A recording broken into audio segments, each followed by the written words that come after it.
Hey, good morning, everybody. Welcome to another Cars and Coffee with me, Kenny Brown. And I don't know about wherever you are, but today is an absolutely gorgeous day in Indianapolis. After this, we're going to go out and enjoy this day because it's been kind of a long winter. And also, in part of Indiana, they've reduced the mask mandate. So that's like we're moving in the right direction. Today is going to be kind of a special day because we're honored to have a very special guest with us from Impact Racing to talk about safety stuff. Now, everybody knows that when I talk about cars and safety and track days, the one thing, or actually the multiple things that I always I'm getting ahead of myself. I haven't talked about art. I haven't talked about my art. I mean, this week's art is Kenny's Wild Horses again. And this was a piece that was that Carrie surprised me with for my birthday in, was it 96? Ron Burton, who's like a really famous motorsport artist here in Indianapolis, commissioned this. And it was, you can see there's 1, 2, 3, 4, 5, 6. There's 6 of my Mustangs that were in magazines in 95 and 96. So it's kind of a cool piece. I mean, it is a cool piece. So that's that. And of course, I have my toolbox. As you know, the reason I know so much is I made my living out of that toolbox for over 40 years. And toolbox, and I've been to, I think, just every major racetrack in North America, more than once. So, okay, that was a little background because I don't have my script. I'm really behind the ball here. I've got like the information on the that we're going to talk about, and I've got the Speed Therapy Academy syllabus. There's my script. I forgot all about it. Okay. As you know, that without carrying my script, I'm kind of useless. So we're going to be talking about. If you want to know about cars and tech and stuff, you're in the right place. I forgot to throw that in too. So we're going to the Tech Talk is the top 3 things, or I said not the top 3 things, but top 3 things that I strongly recommend everybody has as part of their car. To me, they're every bit as important as a good set of tires or a good set of shocks. And we'll get to that in a minute. We've got Ben's going to be here to talk about the safety stuff. And I've got just a couple questions from the Speed Therapy Society that we'll get to towards the end. And again, if you have any questions for either me or Ben, just go ahead and send them in. And at the end, we'll talk about some questions. But the 3 things that I strongly recommend everybody gets, obviously a helmet. You have to have a helmet or you can't go on track. But the other 2 things that are equally important to me are a decent set of gloves and driving shoes. Why do I say that? Well, first of all, when you've got a good set of gloves, it's like anything else. When you work with gloves, doing like work stuff, it's easier. Well, driving a car when you've got gloves on, what happens is all of a sudden you've got a better grip on the wheel. You're not have to squeeze the wheel as much. Also, your hands don't get as tired, and that's really important because all the racing gloves have like palms that are non-slip, so you don't have to worry about your hands getting sweaty and slipping on the steering wheel. And then the other thing is a decent set of driving shoes. Now, driving shoes, what's the difference between driving shoes and regular shoes? Well, we'll get to that in a little bit. But the key thing is they're light, and just like anything else, they're light, which makes your feet work a little bit better. Also, they got really thin soles, so you can really feel the brakes, feel the gas. Because the whole part of the thing, once you're on track, is that you need to be part of the car. And the car needs to be telling you what's happening, and you need to be telling the car what to do. And part of that process is obviously being strapped in nice and tight. Even if you don't have a track seat, got like a set of like rally harnesses. We've got the 4-point harnesses that hold you in place. That's one thing. But then, you've got to communicate to the car through your feet, and the car will talk back to you through your feet. So that's super important. At least to me, it's like it improves my driving significantly. When I wear like regular shoes and drive, my feet get tangled up and they're kind of clunky. So that's why that's the 3 things that I stress, and that's the 3 things we're going to talk about today. Now we don't have a helmet to show you, but we have some shoes and some gloves. And I've kind of broken them off into good, better, and best, at 3 different price points. But before we get into that,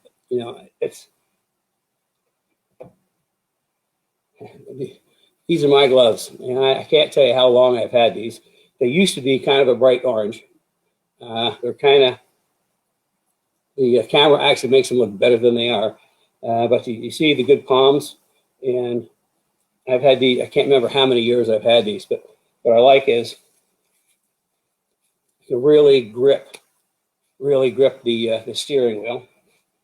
And then my shoes, my gosh, I've actually worn out the soles on my shoes. Those are my driving shoes, and they're nice and light, and you can see just how not thick the sole is, and you can actually see I've kind of worn the heel and the sole down. That's my shoes, and of course, the third part of the equation is my trusty helmet. And everybody needs a good helmet. I chose, instead of have the face down thing, I chose to put like a rally guard on there. It's sort of like a little sunscreen. And one thing Ben will probably talk about is the Snell rating. Every helmet, when you look inside, somewhere inside, you peel back, it's going to have a Snell rating, and that tells you what year it was certified. And just getting ready for this, I just noticed that my Snell rating is out of date. So I think I'm going to be talking to Ben about a new helmet here pretty soon. So that's to show you that I practice what I preach. My gloves I've had, those are really expensive pair of gloves, by the way. That's why they've lasted so long. And then my shoes, I think it's almost time for new shoes, but that's another story. What we want to do is we want to bring in Ben O'Connor, who we've known for a very long time. He's been a good friend personally, and a good friend of the company. I think we met him back in the mid-90s when he was working for Bear. And he helped us with some really cool projects back then, like developing a brake package for the Marauders. That was a lot of fun. And well, anyway, I'm kind of babbling on. So why don't we, Ben is coming to us from Phoenix. There he is. Hey. Morning, Ben. Good. We're sharing that beautiful weather, I think. So it's absolutely beautiful here. It's going to be a little warm this afternoon, but really nice right now. So why don't you give everybody a little bit of background on yourself? Because I know right now you're like the main guy at Impact Racing. Yeah, so I'm I guess what you call, in my chosen profession, I've done this my entire working career. I worked at a cycle shop for about a year or so when I was, really young. But other than that, I've been in this industry since 95, 94, 95, 80, I'm sorry, 85, right out of high school. So a lot of years. Like a lot of people, I got involved in the industry through my passion of cars. My first car was the original sport compact, the Volkswagen, and I worked at a really high-end Volkswagen supplier at the time. It's called Station One, obviously no longer around, but it was in the big heyday when Volkswagens were really big. But me and my buddies would work on those cars, and I had a 56, and through wanting to do something with that and modify that, I really learned a lot about cars. But I also got that passion from my father as well, who was also passionate about cars and racing, and he did some offshore boat stuff and some things like that. But that's kind of how I got started in the industry. Worked at several different things. I've worked everything from counter sales, local speed shop here in Phoenix, Lopers Performance. I worked at an engine, really high-end engine builder, Klein Engines, back in the 90s, mid to late 90s. We built IRL IndyCar engines. We did World of Outlaw sprint car engines. Learned a lot about engines there. And then I spent 11 years at Bear Brakes working there as well. So got a really good rounded experience in the industry, working a lot of different facets of it. I've even spent time on the production side of things. And, I know a ground crankshaft, I'm one of the few people that probably in the country really that knows how to index and grind a crankshaft. I know what that means. I can actually do it. Balance engine assemblies, things like that. I've fabricated cages, built suspension parts, things like that, and off-road pre-runners, things like that. So anyways, that's kind of my tale, if you will. That's kind of cool about the Volkswagens, because I go back in I'm guessing like mid 70s, we did a whole bunch of hot rod Volkswagens. I mean, that was kind of like a big deal back then. Yeah. Scat came to market with all kinds of stuff. We were building dune buggies and then taking the bodies off and putting sports car bodies on top and then hopping up the motors. And actually was racing Formula Vs in the early 70s. So oh, yeah. There you go. I had a long history with Volkswagens.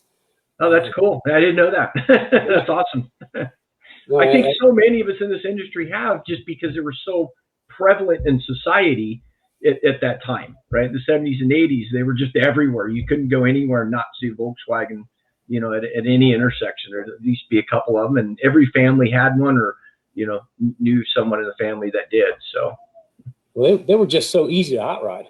Yeah. I mean, like Scat and a bunch of other companies had tons of cool engine parts for them. And then, like I said, you could easily buy like the fender tune, the Baja Bug fenders, and put them on. Take the fenders, the regular fenders off, put the Baja fenders on. So, oh yeah, yeah, I remember those days. Yeah, you could drop the engine in training with the floor jack, right? You didn't need a cherry picker. You didn't, you know, you could just do it right there in your driveway, and you got 20 minutes. Yeah, exactly. It's pretty cool. So there's something wonderful about that. It's probably one of the best training vehicles for anybody to get experience with working on vehicles, at least modifying them.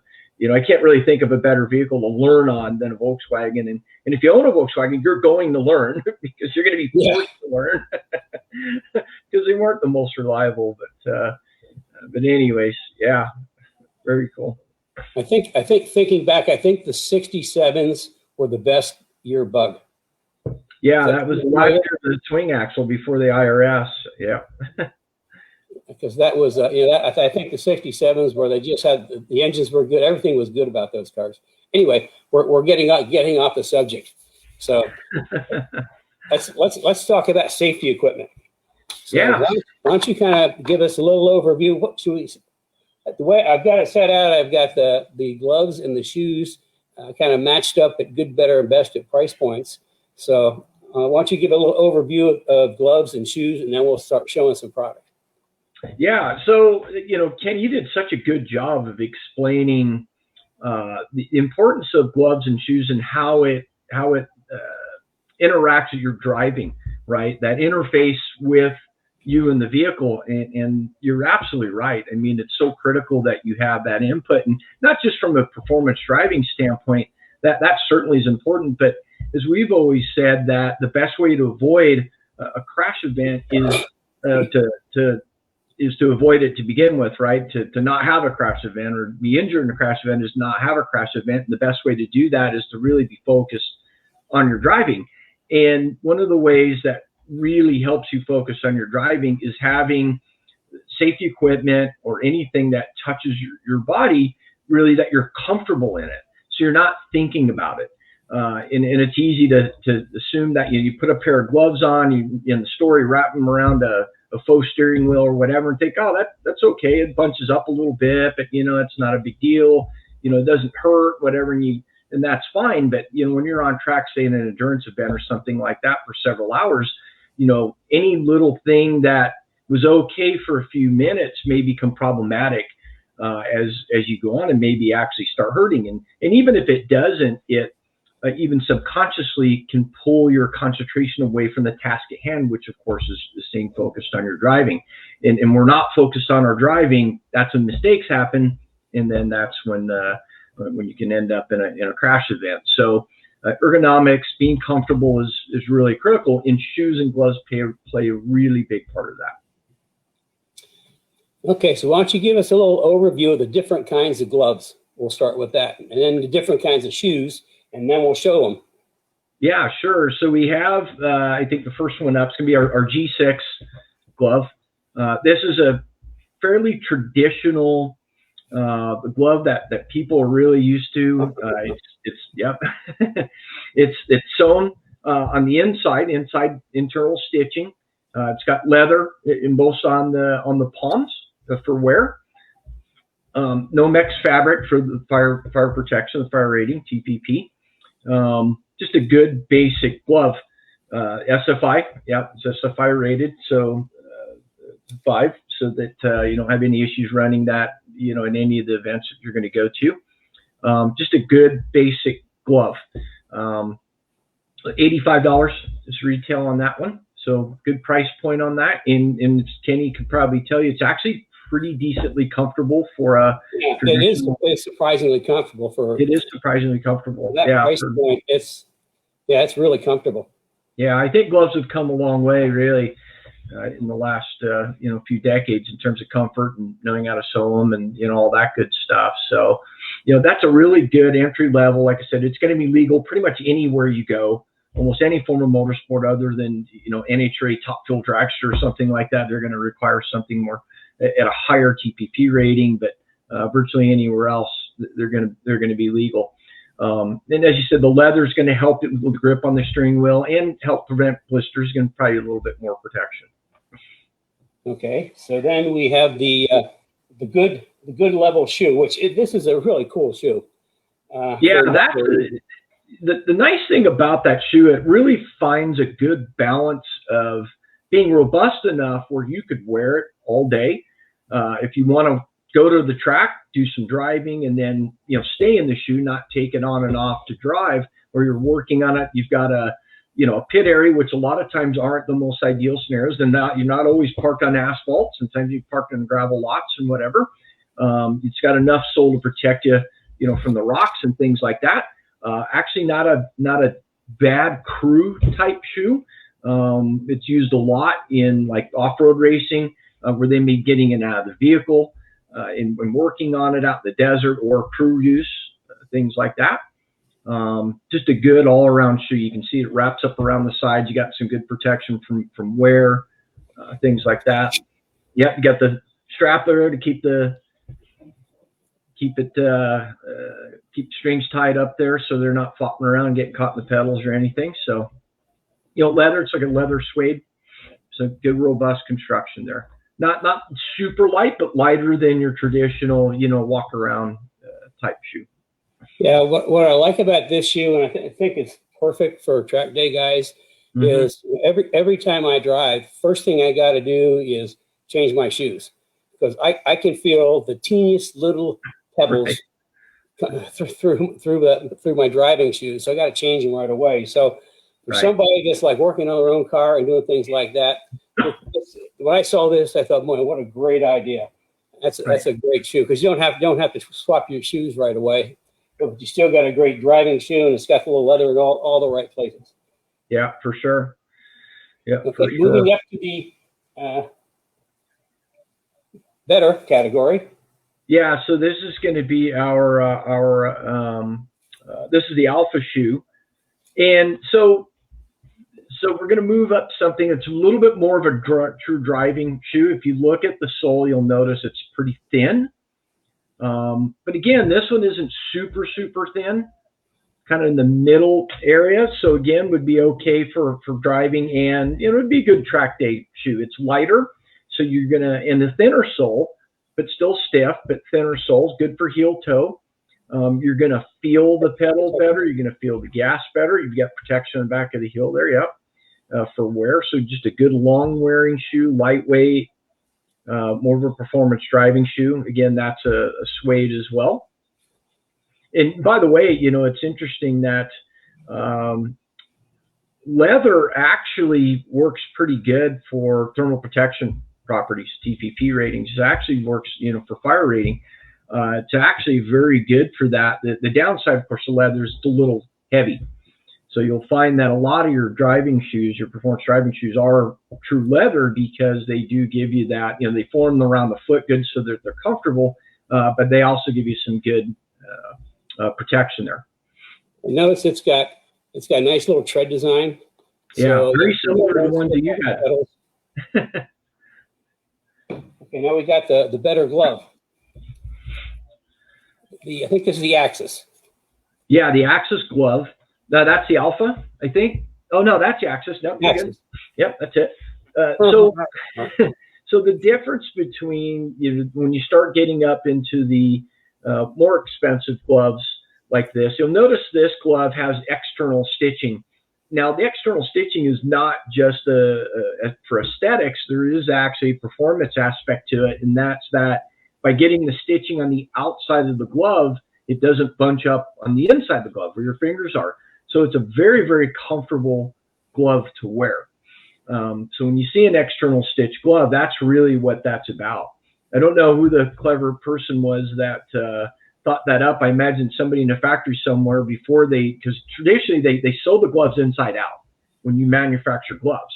They sew them inside and then you pull them back through, and somebody probably put it on that way and said, wow, this is really comfortable. Why don't we just make them like this? So anyways, you see a large prevalence of external stitch gloves. And you know what I think? I think somebody in the factory screwed up. Yeah, they made it wrong one time. Yeah. And then they tried to bunch of them. The manager came by and said, hey, this feels pretty good. So, well, what do we do with these? I don't know. They look pretty cool. Let's see if people will buy them. So, but yeah, now it's really become a thing, and rightfully so. They are very, very, very comfortable to wear that way. And that glove also has the leather inner palms, but it's a little bit thinner. If you compare that to the G6, it's a thinner leather. It's a little finer, gives you a little bit better tactile feel on the steering wheel than the other glove does, but still has a high level protection and wear because of the leather palms. Okay, now we're moving up into the pro category. Yeah. So this is literally is the stuff that you'll find a lot of the professional drivers will be using, and people that are really serious about their gloves and shoes. And can appreciate really finely crafted shoes and gloves and just that feel. That's our Phenom shoe. Again, very, very thin sole on that one. So really light. Yeah, very, very, very lightweight. Tan calf skin just helps keep it clean, and it's got a great look to it. Really thin leather again, so it really forms the foot. Even after you wear that for a while and breaks in, it's super, super, super comfortable. Yeah, you notice that the sole's just, like I said, really thin, almost razor thin there.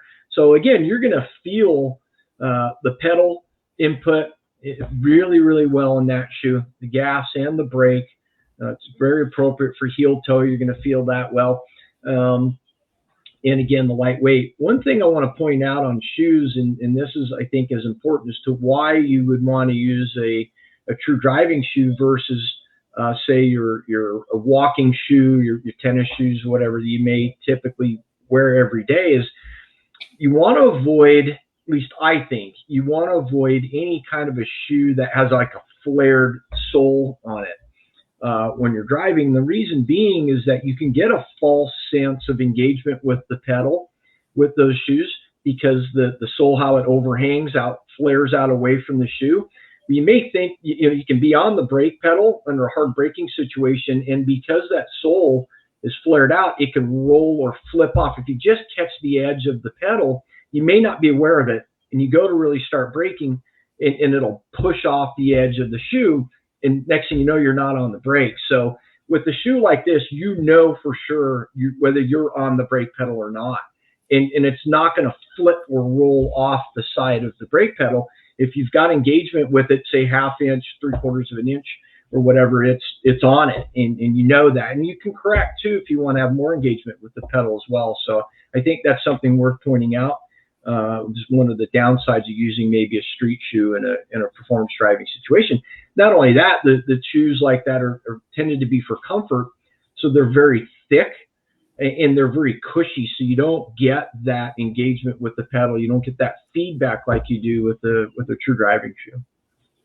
Yeah, if I drive cars with like regular street shoes, if I have to just jump in and drive something I always have to be aware of is my right foot getting caught underneath the brake pedal as I'm going through the extra brake, because that's happened to me a couple times, which really kind of screws off your timing.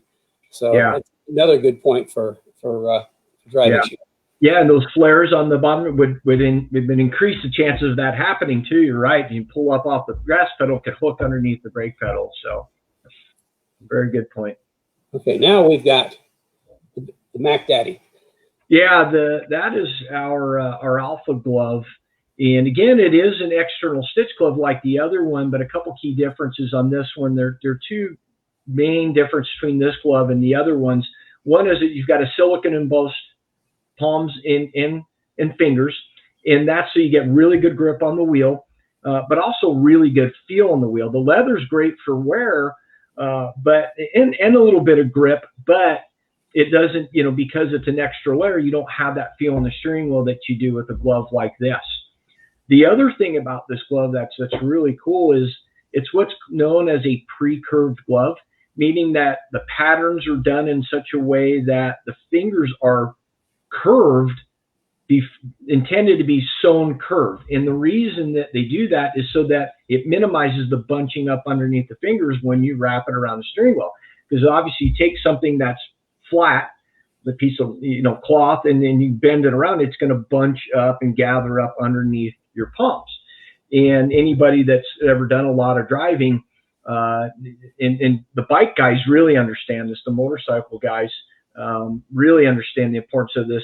That can really be problematic and very uncomfortable in a pretty short order if it's severe.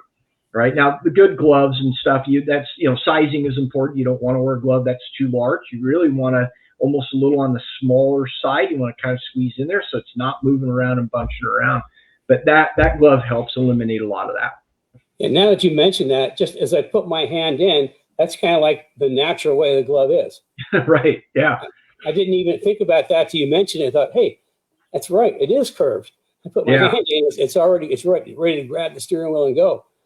Yeah, exactly. So that's we sell a lot of those gloves, and even in professional levels of motorsports, it's a really, really widely used glove. Okay, why don't you do? We don't have any helmets other than mine that's out of date. So why don't you just give us a little quick overview on the things to look for if people are buying a helmet? Yeah, I think a lot of it in terms of there's always, like many things, and I don't want to say compromise, not compromising safety, but there's compromises in features, in things that maybe you want. One of the things that in helmets is that weight versus style and cost considerations. If you look at your lower end or entry level type helmets, I guess I would say a lot of them are fiberglass construction, and fiberglass is a very, very good material to use for helmets. It has great energy absorption properties. You can manipulate it to flex and absorb energy in certain ways in the production and R&D side of things. But one of the downsides is because of the construction technique or manufacturing process, they tend to be a little thicker and a little heavier, inexpensive, but the sacrifice is going to be, the trade-off is going to be a little bit heavier helmet. And there is a certain safety aspect to that I should mention, in that you want a light a helmet as you can possibly afford, because of secondary injuries and things like that. There's of course impact resistance and preventing concussions, but a lot of that has to do also with your head moving around. And the lighter helmet you have, the less the velocity it is of your helmet moving around in an event. If you can imagine, you take a ping pong ball versus a bowling ball, right? There's a big difference in weight, and objects in motion stay in motion, that whole thing. So the lighter helmet is actually not going to be moving as fast if you happen to impact something in the vehicle during an event. So there's that. And then also neck injuries, things like your basilar skull fractures, where where your neck bones meet up at your skull there. Things like that are all important too. So when you're looking at helmets, construction of the helmet, of course, is one thing. But a lot of it in terms of impact protection, they're all pretty good, right? They all have to meet certain standards. And, if you get a Snell rated helmet, they all have to meet a minimum standard. Now as a manufacturer, of course, we always push for beyond that. You want to be well beyond that. And so there's that as well. But a lot of it really comes down to things like style preferences, and how the looks of the helmet, and maybe how much visuals you want to have with the helmet. So, if you take, like, say, for example, and I do have one example here. This is like basically an example of a copy of our vapor helmet, and the eye port is fairly narrow on this one. And some people prefer that. It gives them a little bit more feeling of protection and maybe focus on the task at hand, maybe more of a direct look. Whereas some of the other helmets we do, like the 1320 and the Draft, have a wider eye port, or a taller eye port. And that can be important for people that, say, are a little claustrophobic, or just want to have a larger engagement of their situational awareness. We see a lot in off-road because there's so much going on with the terrain and stuff. They like to be able to see as much, even that peripheral stuff. Whereas typically in road racing and drag racing, they really want to reduce the amount of that peripheral input that's coming in, and again, stay focused, on the track. So there's a difference there in terms of the eye port as well. The rest of the things really are just, like I said, color and aesthetics. Really is the big thing there. And again, lightweight, costs more money. It costs a lot more to manufacture, say, a full carbon fiber helmet versus a fiberglass helmet. But in the middle of the range between your carbon fiber helmets and your fiberglass helmets, there are composite helmets, and we do a line of composite helmets, or Draft, or Vapors, even the Champ, are all composite helmets. And these are just a blend of several different fabrics in some cases, of all kinds of things in there, carbon and Kevlar and a little bit of fiberglass, some other newer technologies and stuff that have come to market here in the last few years. And those can be some of the, I don't want to say safest, that's not really the correct way to put that, but in terms of testing performance, laboratory testing performance, they test very, very well. And they're lightweight. They're not as light as a full carbon fiber, but they're pretty close and lighter than, say, your traditional fiberglass helmet.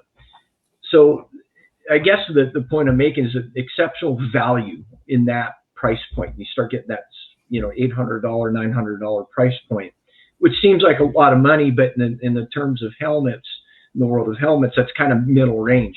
But there's a lot of performance to be found in that area, that price point of helmets, whether it's ours or some of the other manufacturers for that matter. Okay, the other thing too is, we get a helmet, you want to make sure that it's got these little things on the side. Yeah, I can tell you why. Yeah, any helmet that has a Snell rating of 2015 or newer has to be set up for the post. It's a threaded insert in the helmet that allows you to use whatever, a Hans or a Next Gen or whatever device anchors, and it's all the same thread. It's universal. They've all come together. It's the same. It's an M6 fastener, so you can take off your old helmet and you can put it on the new helmet, and you just screw it in and torque it the right proper torque spec and use some thread locking agent on there, and you're good to go. Okay, cool. Something I neglected because I'm always forgetting unless I'm reminded.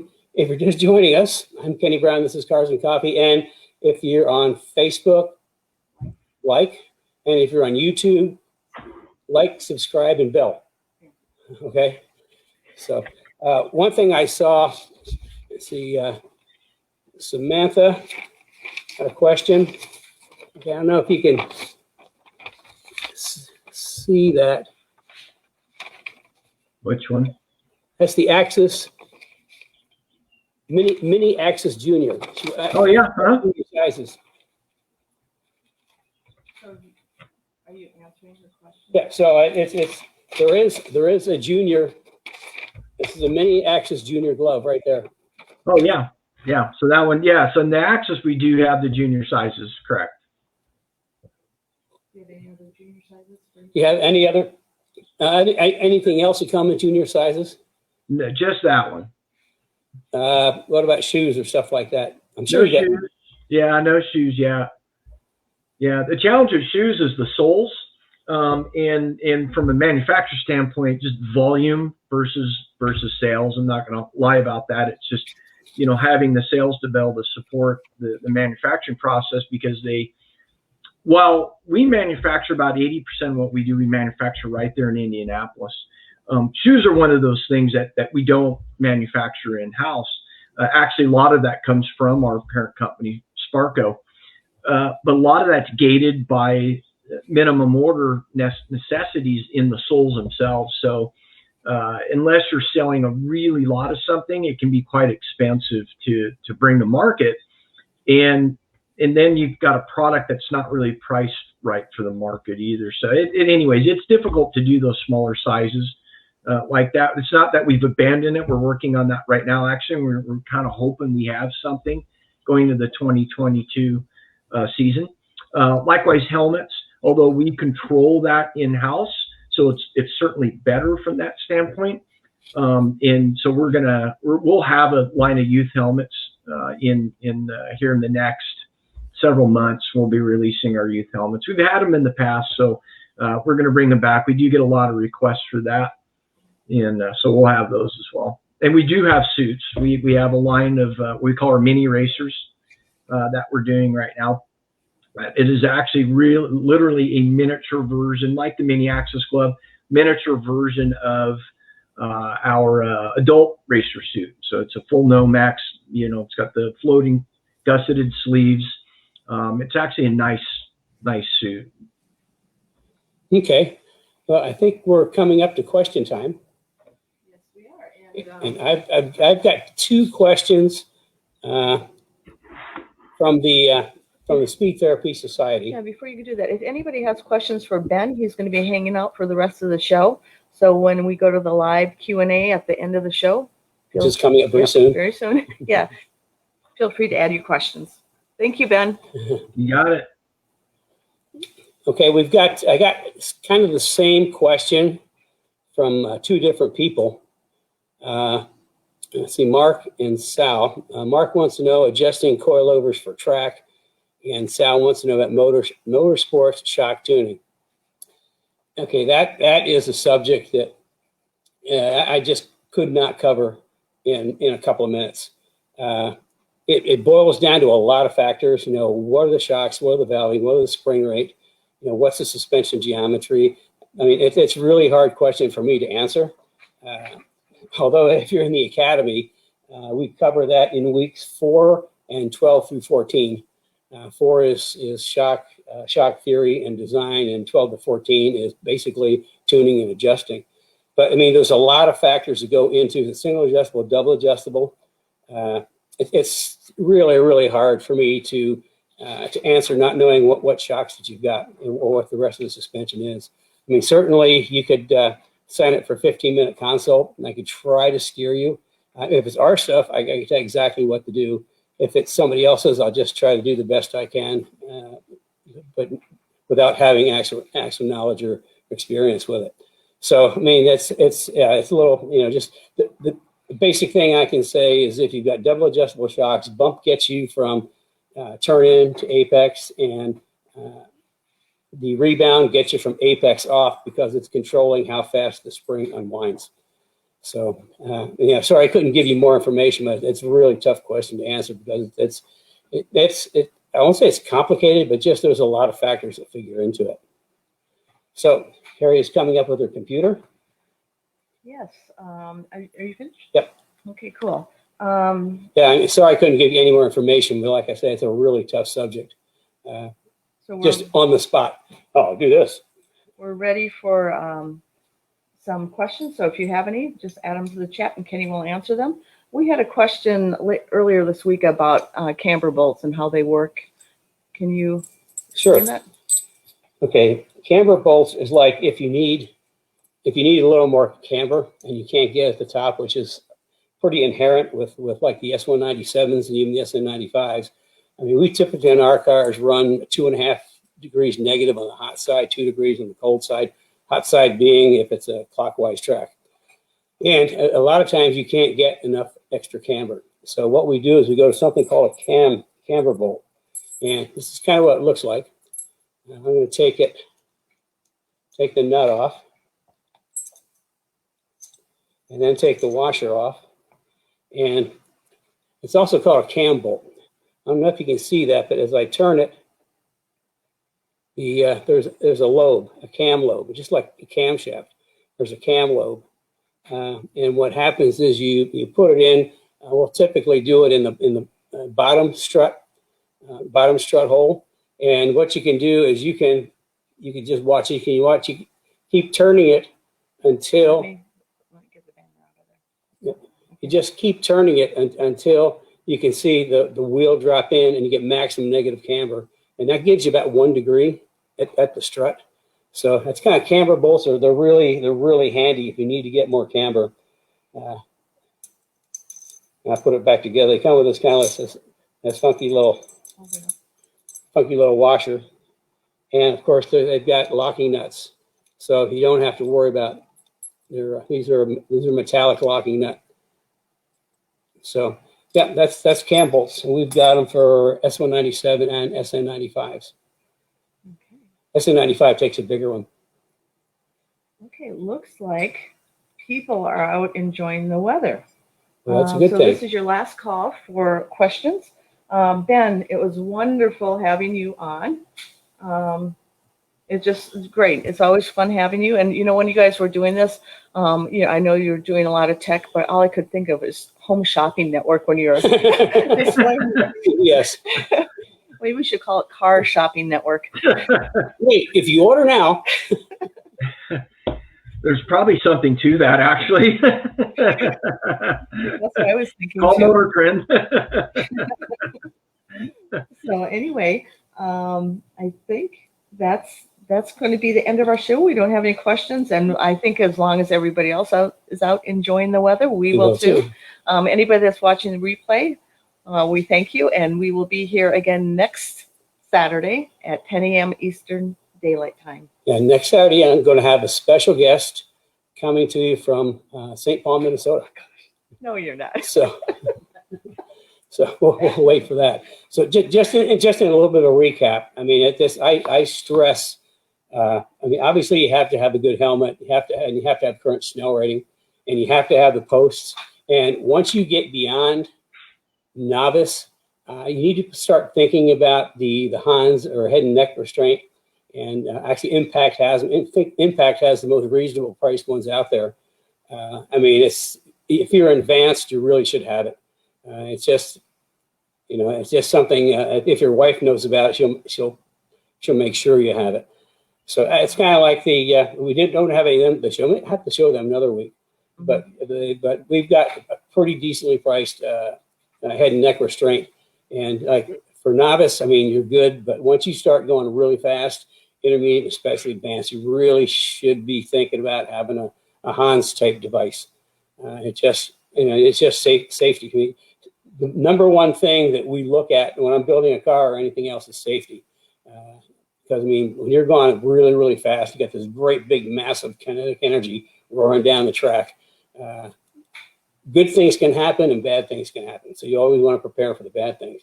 But a good helmet, a good pair of gloves, like my trusty no fear gloves that I've had. God, I don't know how many years I've had these, but they still work really good, and they've got a really nice palm. And my worn out track shoes. So I think I need to be. It's hard to give up track shoes though, because they fit your feet so well once you get them. Yeah, so that's the other thing. Once you kind of wear track shoes for a little bit, they sort of like fit your feet. Same thing with gloves. Is after a while the gloves kind of like conform to your hands, and they're really, really comfortable. Well, guess what? We have some last call questions. Okay, last call questions. Dan, we have a couple for you. So we have. Let's see, where is the question? Ben, if you are not able to try on the helmets, what's the best way to measure for the fit? That's a really good question. Yeah. So, and because of different shapes of people's heads, there's nothing like trying one on for sure. But what you want to do is you want to measure around the crown of your head, right? Really, you're trying to keep it, the largest part right here, right about an inch above your brow here and around the back of your head. and use a soft tape. But if you don't have soft tape, piece of string, and just make sure you right place, and then you can use a yardstick or tape measure, whatever you have to measure the string. And then by that, we've got a chart on our website, as most of the manufacturers do. You can take that measurement and compare it to sizing, and then get a good idea of what your size is. Where it does get tricky is, like I said, is you can have two people with the same circumference but have radically different shaped heads. So what works for one person may not always work for the other person. Now, our helmets have a tendency to have a pretty good amount of what we call comfort foam in them. They're very plush. They're one of the most comfortable. We hear this all the time. Because, oh my God, it's the most comfortable helmet I've ever worn. But because of that, sorry for the plug, but because of that, it also allows to make up for different variations in people's head shapes. So that certainly helps. Now, there are certain brands of helmets that are just better for certain head shapes than others. Ours being a U.S.-based company tends to favor more oblong shaped heads, whereas manufacturers manufactured in the Asian markets tend to favor more round shapes, and that's just because of the people that that are in those regions. It works for their market, so you'll kind of find that. That's not a rule, but as a across the board rule, but as a general, you'll find that to be the case in many instances.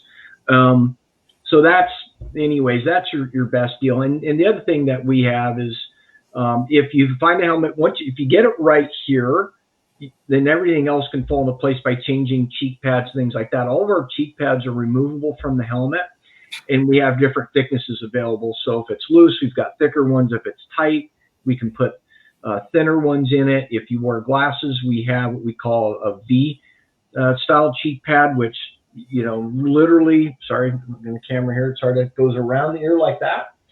So it puts only a little bit of pressure on the temple of your glasses versus, an entire thing which pushes your ear into the temple, can make it pretty uncomfortable to wear.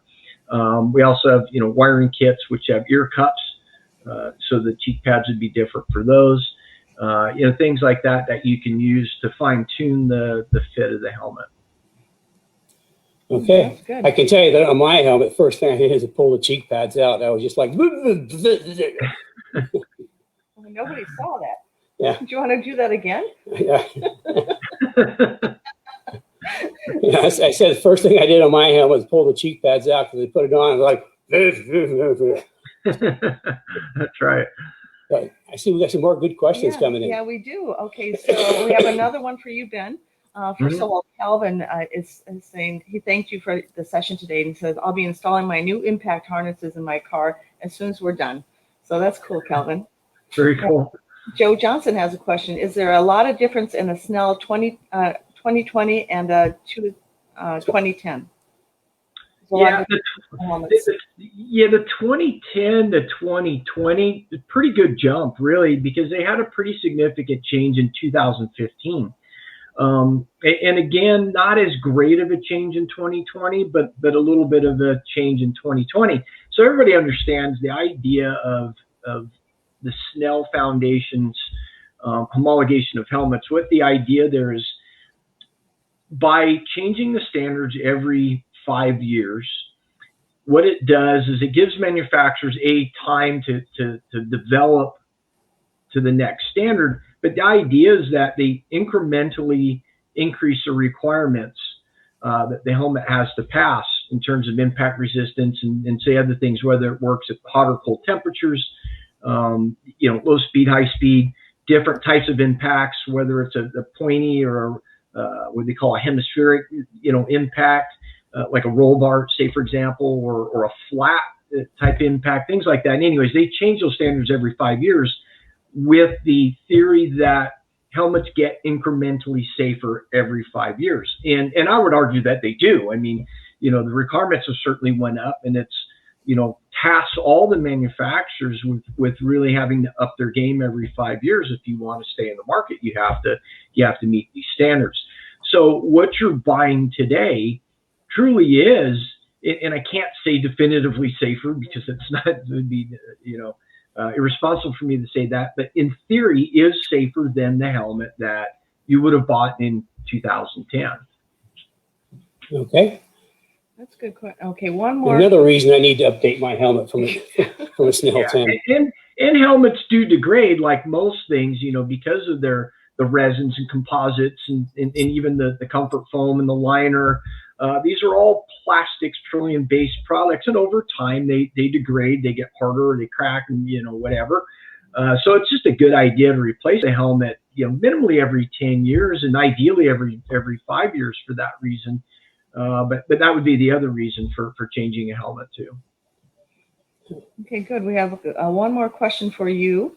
Then, first of all, Brad added to the comments a link to from Impact Racing on our site to measure. Oh, okay, that's cool. Measure. No, that's awesome. Yeah, so it's a racing helmet sizing chart. So if you click on that link, you'll be able to get to it and get the information you need. Okay, we also have, Rory has one question to you. Do you recertify belts? Do you recert belts? That's a yes and no. We don't recertify belts because the webbing, again, degrades, and that's the whole reason for the whole dating thing, so that people know, is due to the webbing itself. It is based on a worst case scenario. That if the belts are left out in the sun for 2 years, they do degrade, and they really lose a lot of their strength after a few years, and that's why that requirement is every few years to change them. So we don't recertify them, but what we do is we re-web them and then affix new dating tags. So in a sense, people would consider that recertifying, but in reality, we're reconstructing the belts and then affixing new labels to them, and that's quite affordable compared to a new set of restraints. I think the latch and links are $59.95, and then cam locks are, I want to say, $79.95, I believe. Yeah, because a lot of sanctioning bodies, there's a limit on how old the belts can be, and the tech guys will look. The belts are all dated. Look to see how old they are. Okay. Yeah, for sure. Related to that question, Ben, do most sanctioning bodies now use the FIA criteria versus the SFI? So really, in the United States, no. Most sanctioning bodies are governed by the SFI or adopt SFI standards, homologations. Road racing is different. Road racing, in a lot of cases, uses both. A combination, they'll accept either FIA or SFI. You're going to find more prevalence, more FIA homologated products typically you'll find in road racing. Not that you can't use SFI. That's just the nature of kind of, I guess, goes back to that tie with the European market where road racing is more popular. I don't exactly know 100% why that is, but it's just the way it is. You're going to find, where companies like Sparkle are very, very big in road racing. There's a lot of FI homologated products because of their European-based company, and a lot of the companies you find that are prevalent in road racing, that's typically the case. Whereas if you get outside that market, dirt oval track, drag racing, off-road, pretty much anything else, you're going to see a large prevalence of SFI homologated products. And Snell tends to go on the helmet side. It's a different organization. You'll find usually both, on all forms of motorsports. It's very widely regarded across the world as being a very acceptable standard. I could get into, there's more involved in the whole FIA, SFI thing. There are definitely politics involved. FIA is not just the homologation arm of the safety equipment, but it's also a sanctioning body. So it is in their best interest, of course, as a sanctioning body, to require FIA products. And I'll leave it at that. Whereas SFI is completely independent of any form of sanctioning body. So just keep that in mind. Okay, I saw some other questions come in. Yeah, so Ben, I think that's all the questions for you. We'll keep you on for a couple more minutes, but I'm going to ghost you now. So thank you, Ben. We really appreciate all the information you shared with us. Yeah, no problem. Thanks. Mm-hmm. Okay, Kenny, we have a question from Brian West. Do you recommend maintaining bump stops on an S197 in the rear? Okay, I'm guessing he's talking about the bump stops that bolt onto the axle. Check them out. We don't use them at all. In fact, we actually, on the cars that we set up and do, we not only throw the bump stop out, but we'll take where the bump stop sits on the axle, there's a little piece that sticks out, and we'll whack that off. Just because, I mean, we run our cars lower, and there's going to be a bump stop on the shock to keep it from compressing all the way. More importantly, we're running like much higher spring rates. But here's what happens if you don't take that bump stop off and you've got a lowered car. As soon as you go around a corner, as soon as the car rolls over and comes on that bump stop, you have no suspension, which means the back of the car will just get really loose on you. So that's why we take it out. We've had people call and say the car's loose. I said, you have the bump stops. They take them out, and it's all better. So no, we throw them away. Okay, we have another question here from Andrew. If I drive my car to the track 40 miles, is that enough to bed the brakes? It's a good question. Ooh, it's a good question, but it depends. If you're talking about track brakes or race brakes, the answer is no. In fact, they'll do just the opposite. You'll glaze the brakes over. And the reason I say that is when you bed brakes, you need to get them up to critical temperature so that the volatiles that are locked in the brakes from manufacturing all go away, and you got just this compound left. And when you're bedding brakes, I mean, you go through the process, you go really fast and get on the brakes. You keep doing that a number of times until you get to the point where you smell the brakes and you hit the brake pedal and you got no brake pedal left. And it's just really hard. The car won't stop. That's the point where you just coast back into the pits, let it cool down completely, and the next time you go on track, they're ready to go. But that typically, you'll waste the first session of a weekend bedding brake pads. I have an answer. We offer pre-bedded brake pads, and I've got them in like 12 different compounds, depending on if it's a novice, advanced, depending on what tires, everything. I can pick the right brake pads for it, and we can ship them to you pre-bedded. So when you get to the track, you just put them on and you drive. The problem with driving track pads on the street is they don't get to that critical temperature. Like say, for example, the pads I had on Ruby, my track car, my rotors typically run around 1,200 degrees.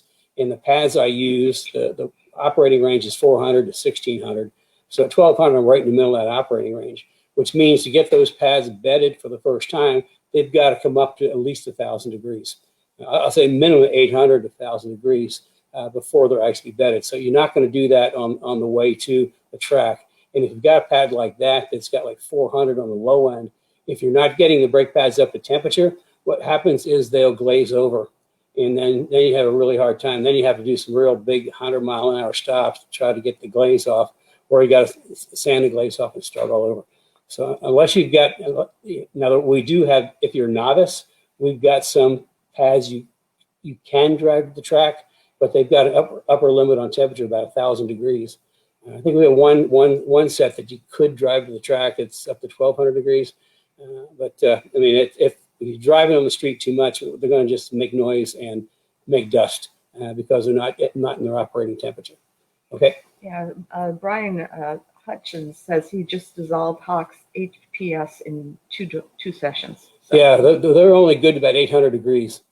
I mean, it's a street pad. I mean, if you call me up, I'll get you fixed up with some pre-bedded track brake pads that you'll love. What we're using right now, they're really easy on rotors and they work really well. They're pretty well priced. And they're really well priced. They're cheaper than Hawk. So yeah, and that reminds me, what did you say? Call me up. You can always schedule a 15-minute consult with Kenny. So if anybody wants to talk to him, pick his brain on specific things, we'll post a link up in the comments, and you can schedule a 15-minute call with him. So anyway, I think that is it for today. We have, let's see. It's on the front door. Yeah, I think so. So anyway, that's it for today. So Ken, I'll let you sign off. Well, we will wrap it up. Any of our Speed Therapy Academy folks are here. I will see you Tuesday night. And the Alumni Speed Therapy Academy meeting is Wednesday night, and then another Speed Therapy Academy on Thursday night. So I got a busy week this week. And so with that, I have no idea what we're talking about next week. Tell me what you want me to talk about. So send it in to the Speed Therapy Society, and we'll kind of, and send your questions in. Because like I say, I talk about what you guys want to know about. So send your questions in to Speed Therapy Society. Give me some subjects you want me to talk about. And with that, I will see you next week. Enjoy the weekend. I know it's gorgeous here. I hope it is where you are. We'll see you next week.